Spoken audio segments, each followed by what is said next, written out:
Muy bien, queridos hermanos y hermanas, seguimos con nuestro estudio de la Carta a los Romanos y tengo desde hace días una especie de pregunta que podría yo trasladaros a vosotros también, muy simple, muy sencilla.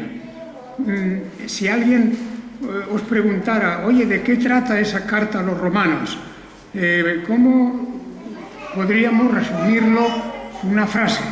Con una pequeña, no muy larga frase.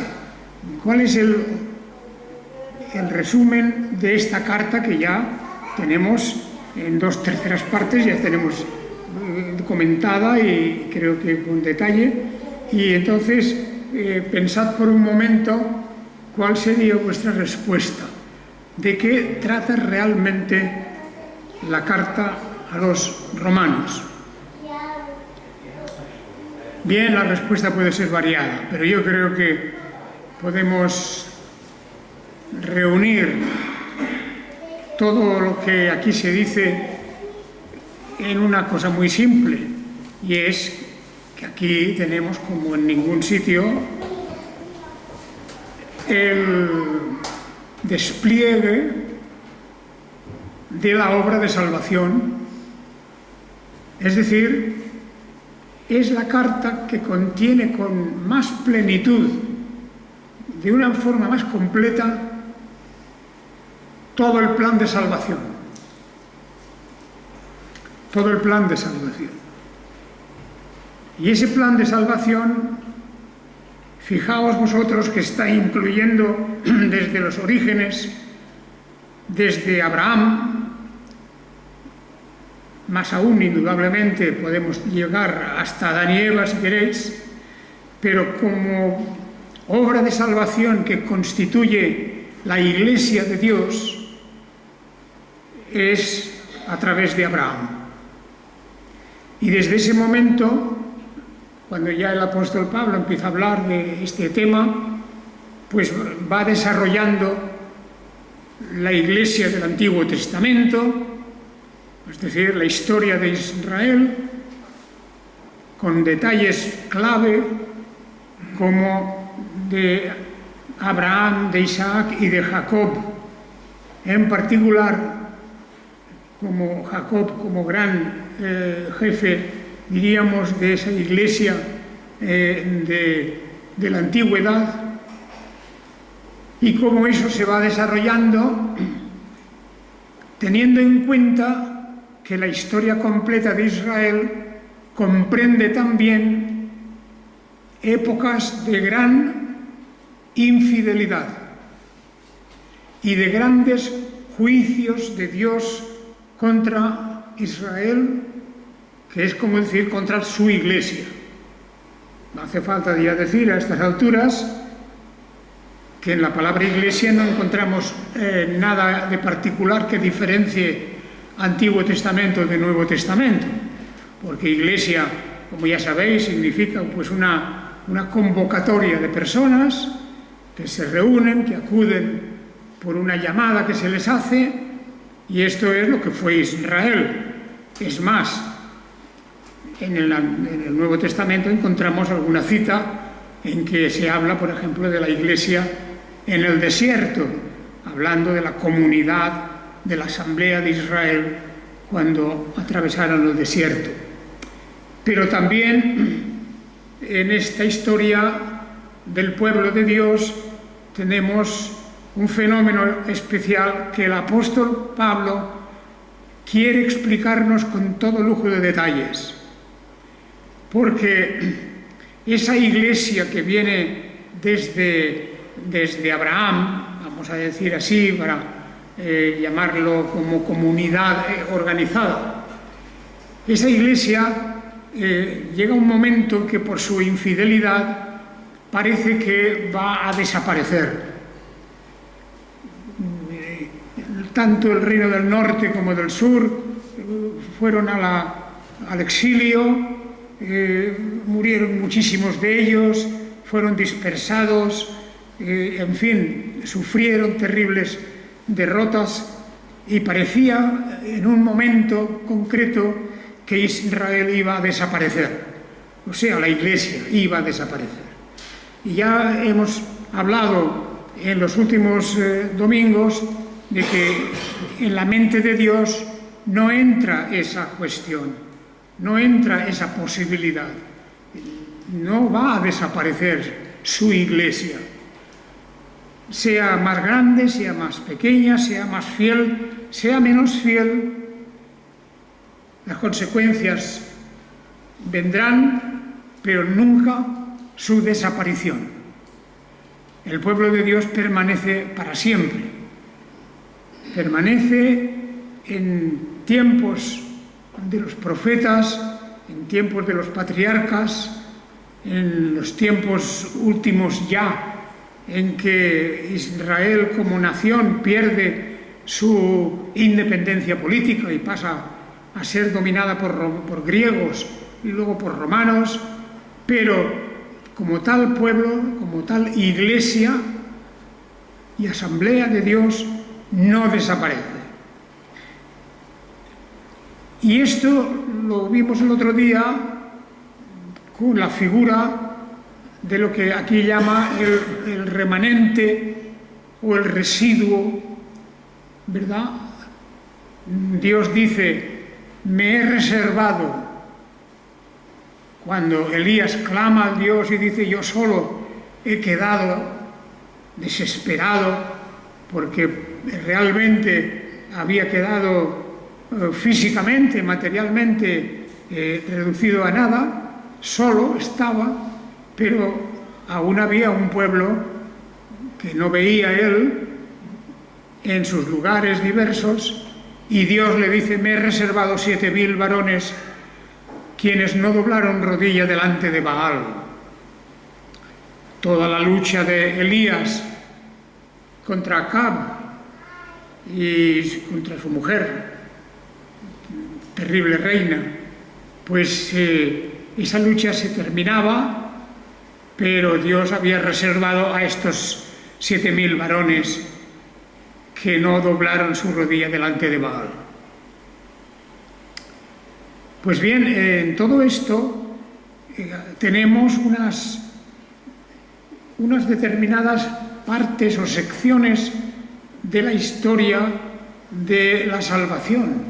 Todo esto pertenece a lo mismo que nosotros creemos hoy de la salvación en Jesucristo y de la Iglesia de Dios, que ahora dentro del nuevo pacto pues ha sido, vamos a decir, remozada, ha variado en algunas cuestiones, como por ejemplo en que la ley de Moisés ya es una referencia espiritual muy importante, pero no es la imposición sobre la vida de los cristianos, como tal ley, como el conjunto de esa ley.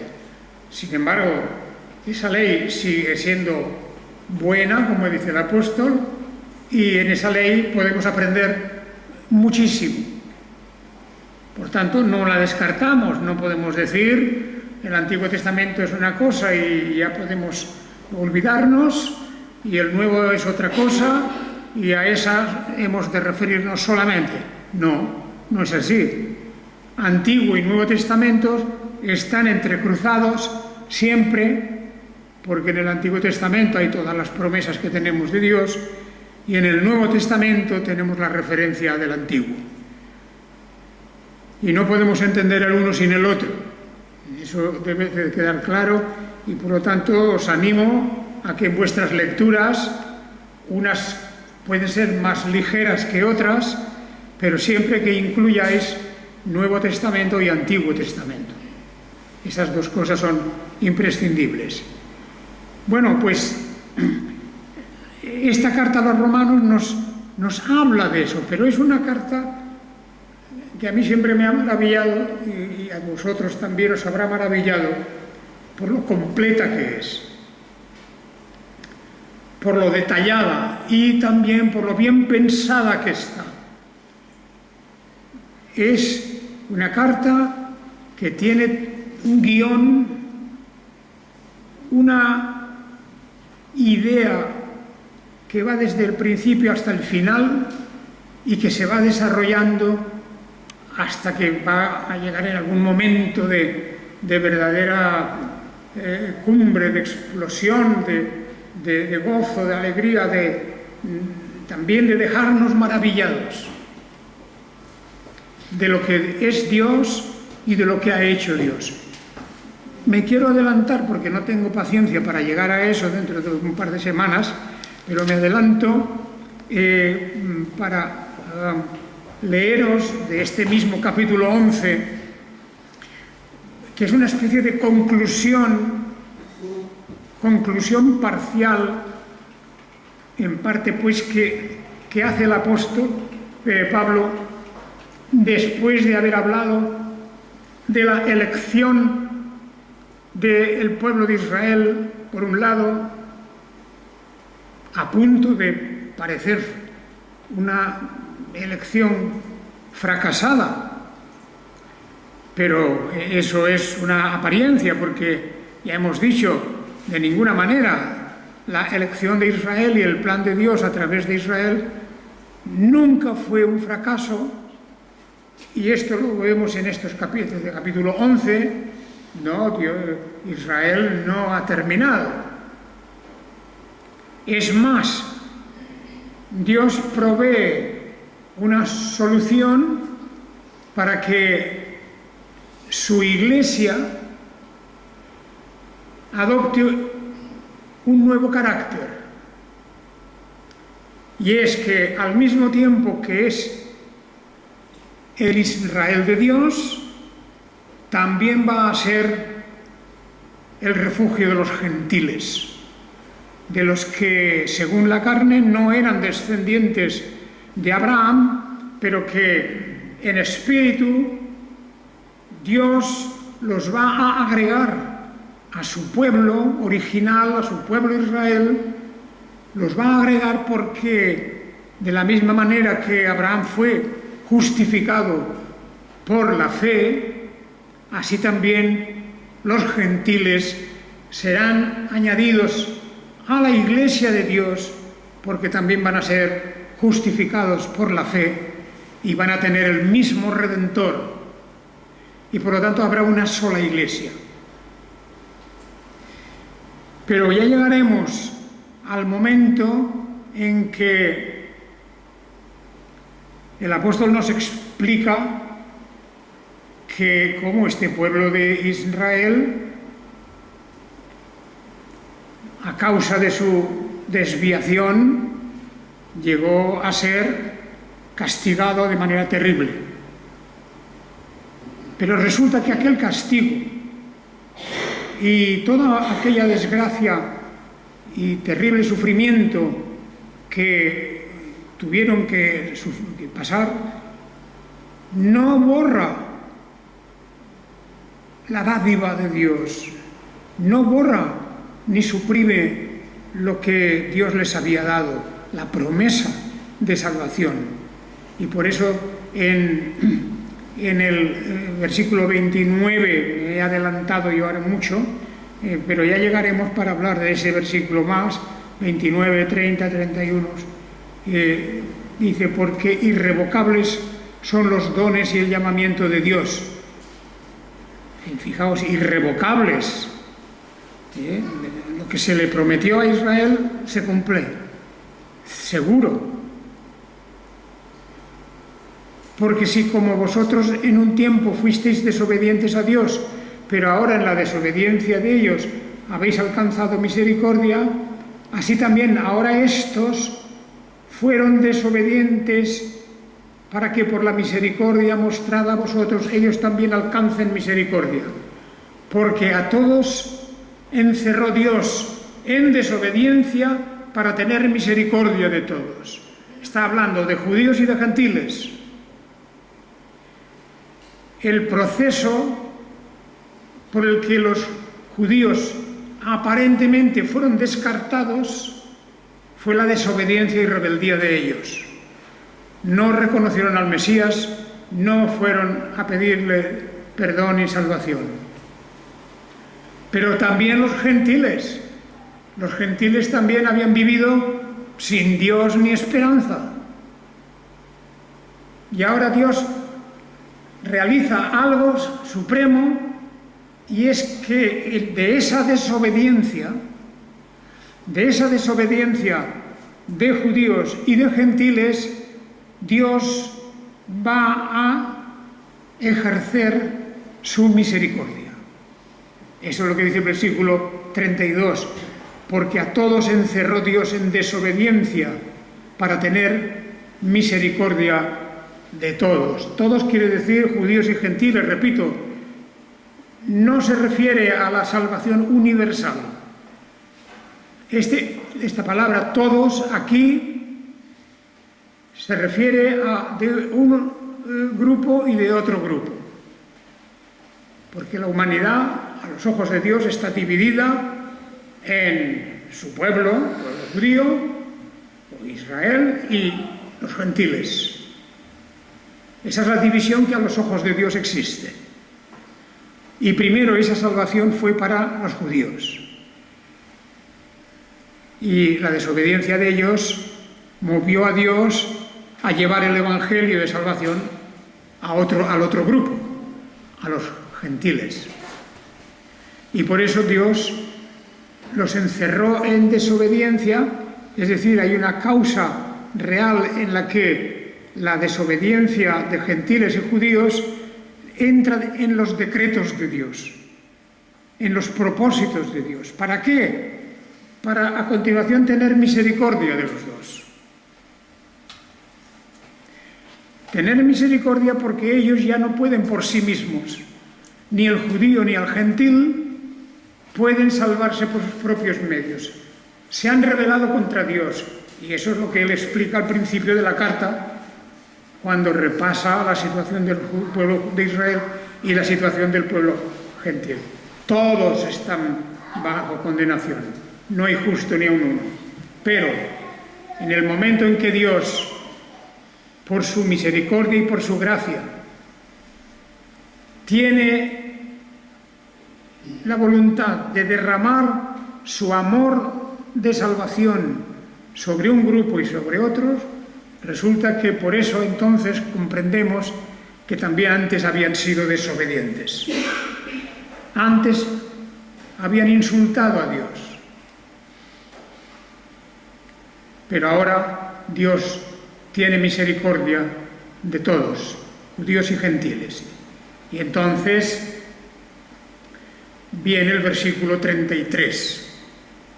Entonces, y podríais mirar ese versículo y tendríamos que tenerlo en las paredes escritos y llevarlo grabado en nuestra mente.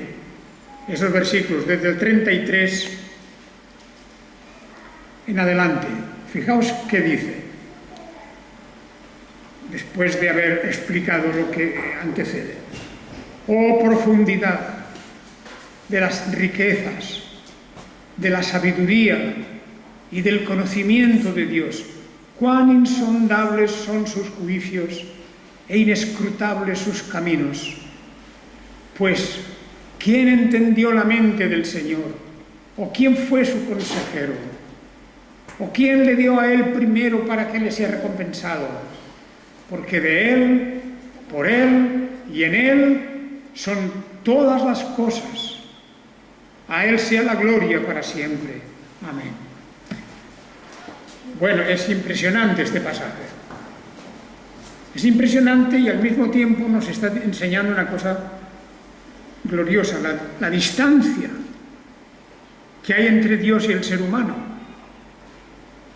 Al mismo tiempo que Dios está próximo a nosotros en su amor, en su misericordia, en su voluntad de rescatarnos, está muy próximo, cerca de nosotros. Por otro lado, aquí nos está diciendo, ¿quién puede entender la mente del Señor? ¿Quién le dio a él primero para que le sea recompensado? Porque de él, en él y en él son todas las cosas. Es una manera de decirnos a todos nosotros, Dios está en las alturas, es eterno, es incomprensible, está fuera de nuestro alcance, Y por lo tanto no hay cosa más ridícula que un ser humano intente, pues, explicarnos cómo es Dios o entrar en lo más profundo de la esencia de Dios. No entendemos nada. Ni la misma palabra espíritu. Dios es espíritu. Y cuando empezamos a pensar en ello, bueno, decir, sí, espíritu es lo que es diferente de la materia, diremos. Bueno, eso es muy simple. Cuando decimos que Dios es eterno, ¿entendemos lo que es la eternidad? ¿Estamos nosotros preparados para pensar en esa dimensión interminable, inalcanzable, sin principio ni fin, como es la eternidad? Pues tampoco.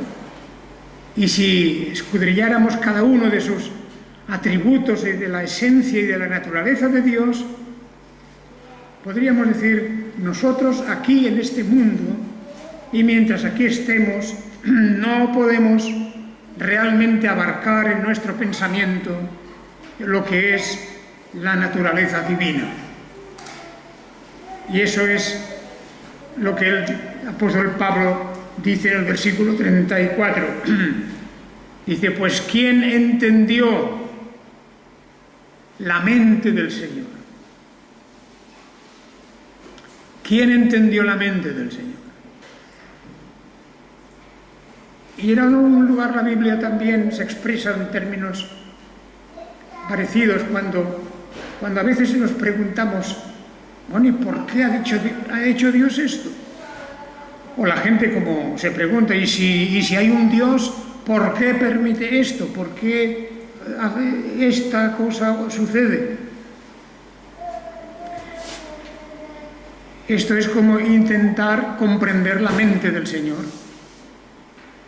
Es como intentar penetrar en lo más profundo del ser de Dios.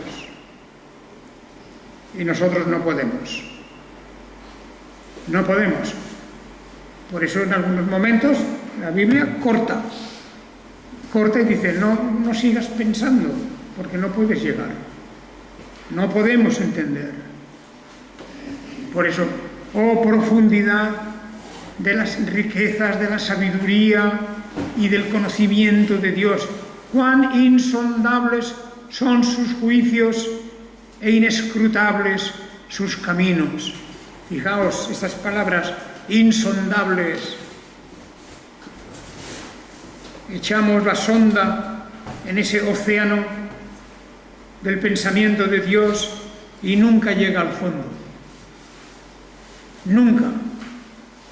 Y los juicios divinos, o sea, las decisiones de Dios, las decisiones divinas, ¿se puede realmente comprender el porqué de las acciones de Dios, de las decisiones de Dios? No podemos. Y esto es lo que el apóstol nos está diciendo aquí, porque nos ha dicho algo, nos ha explicado algo que también es difícil de asimilar. Que él tenía un pueblo, que este pueblo cayó en rebeldía, en desobediencia.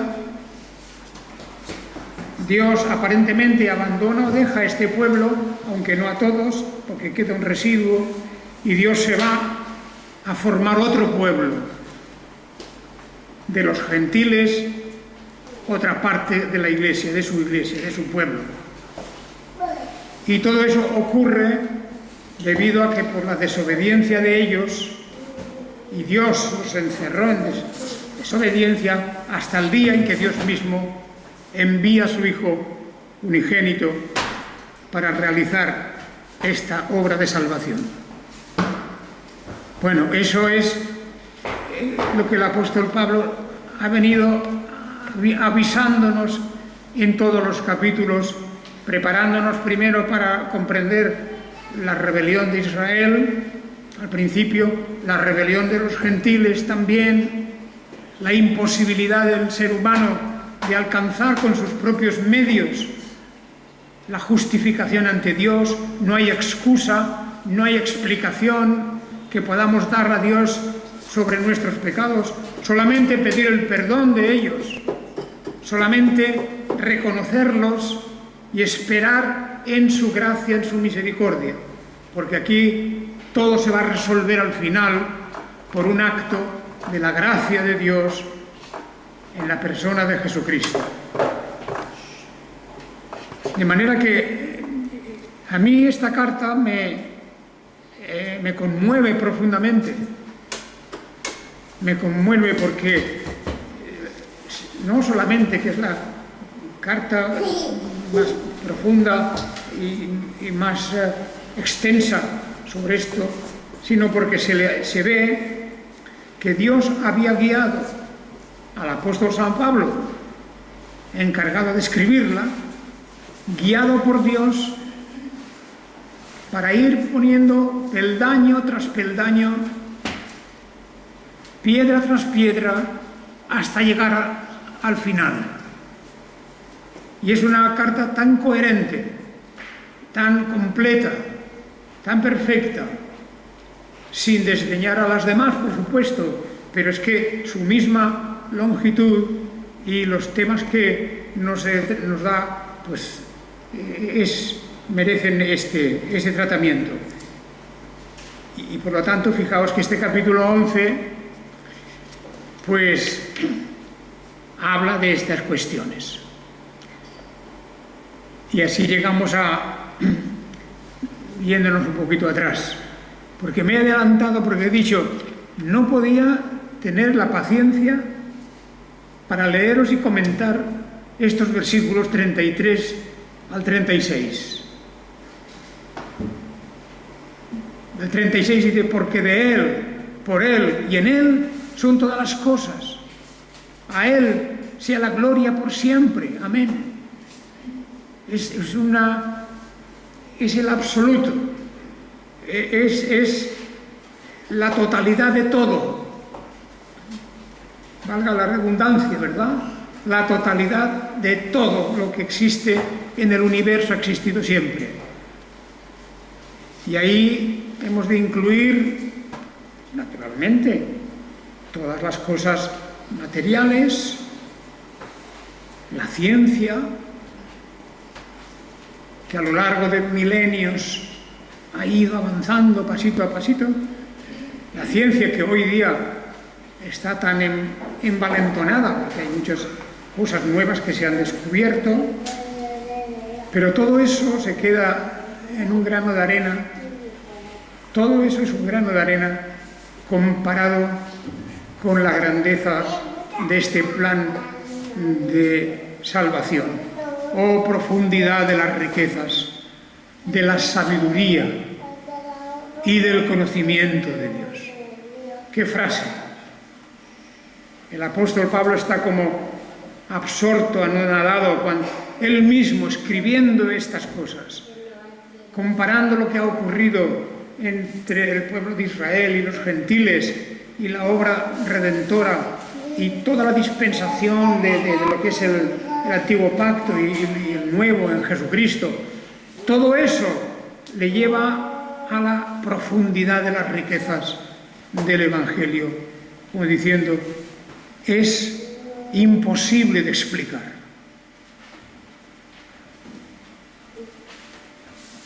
Cuán insondables son sus juicios e inescrutables sus caminos.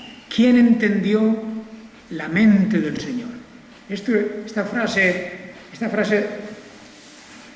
es, yo diría, rotunda, porque hay muchas personas que al hablar de Dios parece que están hablando como de alguien súper conocido y alguien que, bueno, lo tratan cada día como si fuera de la familia.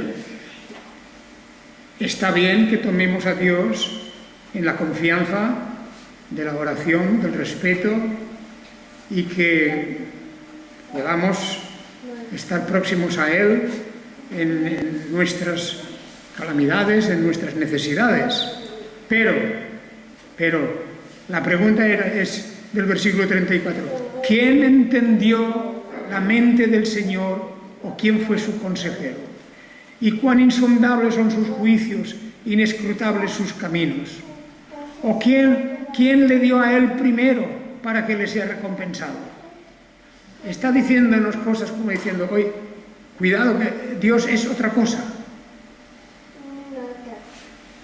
Podemos orar, podemos pedir perdón, podemos glorificarle, agradecerle, podemos todo, pero no entendemos realmente cómo es Dios, excepto, como se nos dice en las Escrituras, que Dios es espíritu.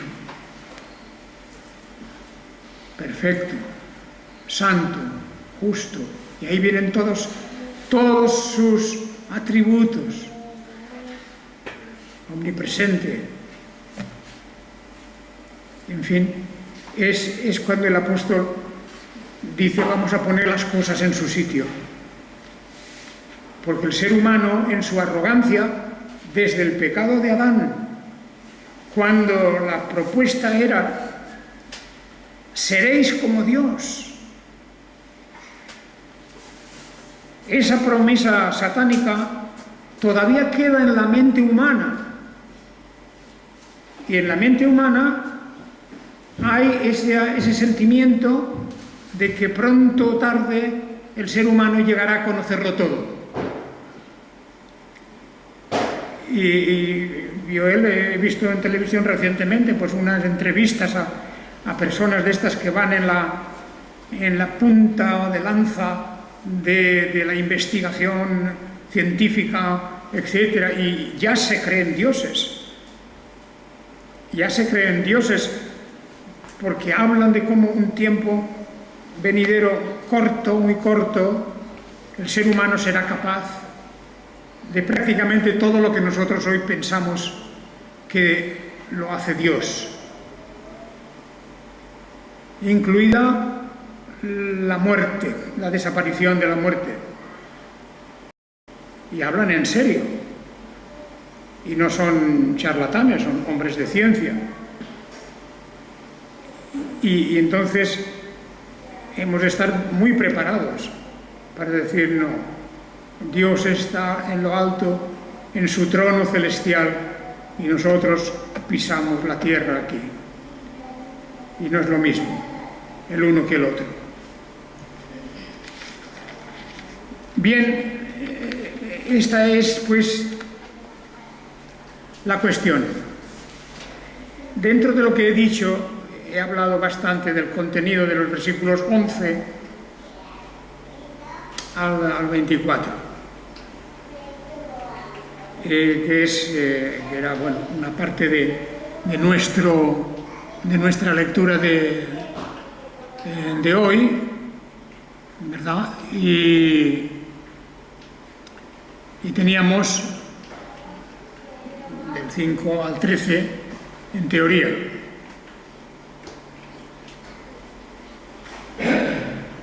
La transgresión de los judíos se convirtió en la riqueza de los gentiles.